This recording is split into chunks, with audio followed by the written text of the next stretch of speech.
morning, Year 4. This is your Tuesday English lesson, and we're going to return back to our story, The Wild Robot, for the next part. We're going to continue to be story detectives today and see what we can learn about our new character, the Wild Robot. I'm now going to read you the next part of the story, chapter 3, 4 and 5. And then afterwards you will see some questions that I would like you to have a go at in your English book. Bring your answers to the Zoom later. I hope you enjoy the next part of the story, Year 4. Sit back and relax because I'm going to read you a bit more of the story. Chapter 3, The Robot. The robot's computer brain booted up. Her programs began coming online. And then, still packed in her crate, she automatically started to speak. Hello, I am Rosum, Unit 7134. But you may call me Roz.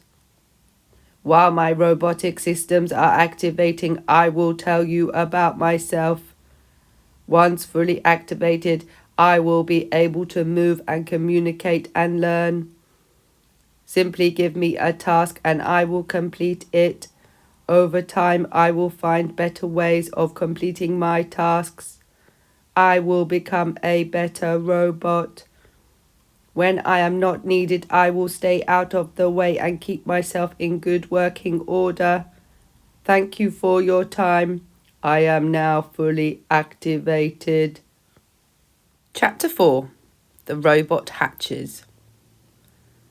As you might know, robots don't really feel emotions, not the way animals do. And yet, as she sat in her crumpled crate, Roz felt something like curiosity. She was curious about the warm ball of light shining down from above.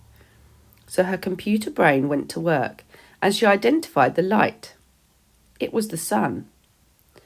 The robot felt her body absorbing the sun's energy. With each passing minute, she felt more awake. When her battery was good and full, Roz looked around and realised that she was packed inside a crate. She tried to move her arms, but they were restrained by cords, so she applied more force. The motors in her arms hummed a little louder and the cords snapped. Then she lifted her hands and pulled apart the crate, like a hatchling breaking from a shell. Roz climbed out into the world. Chapter 5. The Robot Gravesite. Those otters were now hiding behind a rock. Their round heads nervously poked up, and they watched as a sparkling monster emerged from the crate. The monster slowly turned her head as she scanned the coastline. Her head turned and turned all the way around, and it didn't stop turning until she was looking right at the otters. Hello, otters. My name is Roz. The robot's voice was simply too much for the skittish creatures. The biggest otter squeaked and the whole gang suddenly took off. They galloped back across the robot gravesite, flopped into the ocean and raced through the waves just as fast as they could. Roz watched the otters go, but her eyes lingered on the sparkling objects that littered the shore. The objects looked strangely familiar. The robot swung her left leg forward, then her right, and just like that she was taking her very first steps. She stomped away from her crate and over the rocks and through the gravesite until she was standing above a broken robot body. She leaned in and noticed the word Rosum lightly etched on the torso. She noticed the same word on all the torsos, including her own. Roz continued exploring the gravesite until a playful little ocean wave washed over the rocks. She automatically stepped away from it.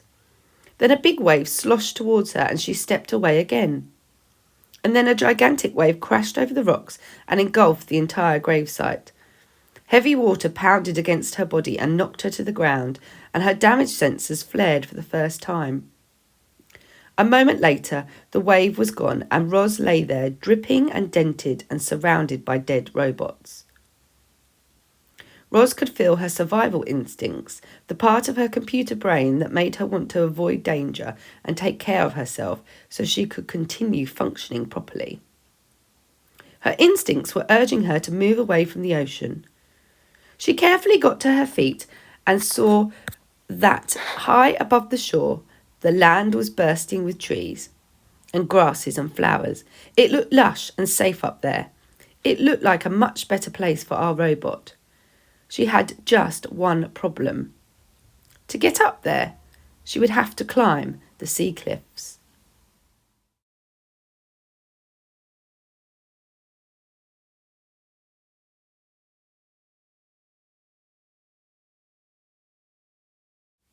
Now pause the video and have a go at writing about this question for 5 minutes. What would an intelligent robot do in the wilderness? The narrator talks about Roz's survival instincts. What would they tell her to do next?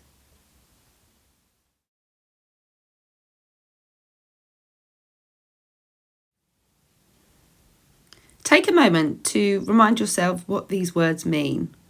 And there's a link in the description to a BBC bite-sized video that will also help you if you're not sure.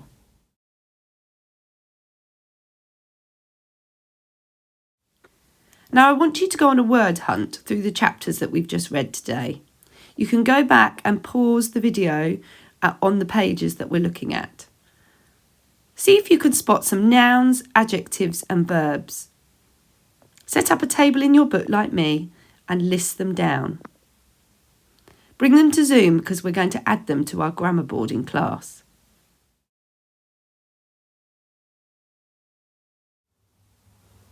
Okay, here are some nouns, adjectives and verbs that I've found on my word hunt through the chapters, but these are just a few. There's loads more you could choose from.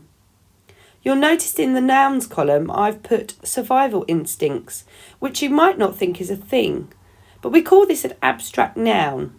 It's still the name of something, but it's something that we can't hold or touch. It's more of a feeling. In the adjectives column, you'll notice that I've put the noun in brackets, so you know what the adjective is describing. You might like to do this too.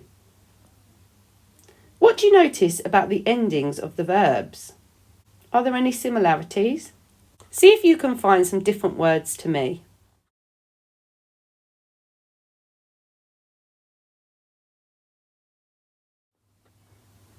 Okay, this is your final task, and there are some questions for each of the 3 chapters that we have read. You'll notice next to the questions I've put whether they're green, amber or red, but it would be great if you could have a go at all of the questions. Have a go at writing some definitions for the words at the bottom of the pages too. You might like to use a dictionary to help you. You could use an online dictionary if you don't have an actual dictionary at home. Just type the word into Google and then write the word definition at the end.